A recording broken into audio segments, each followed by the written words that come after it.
জাতীয় নির্বাচনে প্রথমবারের মতো অংশ নিতে যাচ্ছে গণ অভ্যুত্থান থেকে উঠে আসা নতুন দল এনসিপি। তবে দলটির শীর্ষ নেতাদের জন্য অপেক্ষা করছে কঠিন লড়াই, কারণ তাদের অধিকাংশ আসনে দাঁড়াচ্ছে বিএনপি ও জামাতের জনপ্রিয় ও অভিজ্ঞ হেভিওয়েট প্রার্থীরা।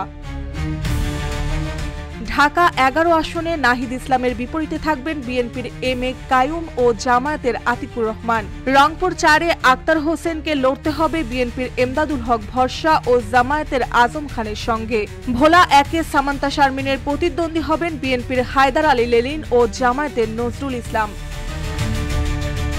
তবে সবচেয়ে কঠিন চ্যালেঞ্জ নরসিংদী ২ আসনে, যেখানে সরোয়ার তুষারকে মোকাবেলা করতে হবে সাবেক মন্ত্রী ডক্টর মোয়েন খানের সঙ্গে।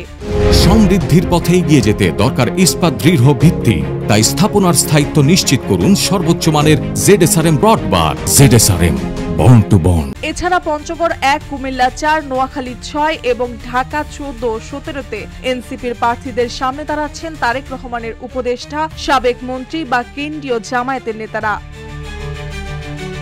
বিশ্লেষকদের মতে আন্দোলনের জনপ্রিয়তা ভোটে রূপান্তরিত করতে হলে এনসিপিকে চাই সাংগঠনিক শক্তি, জনগণের আস্থা ও স্বচ্ছ ভাবমূর্তি। ঢাকা বিশ্ববিদ্যালয়ের অধ্যাপক কাজী মাহবুর রহমান বলেন, ভোটের রাজনীতি আন্দোলনের মতো নয়। তৃণমূলের শক্তি আর বিশ্বাসযোগ্য বার্তা দিতে না পারলে ভোটে সফল হওয়া কঠিন।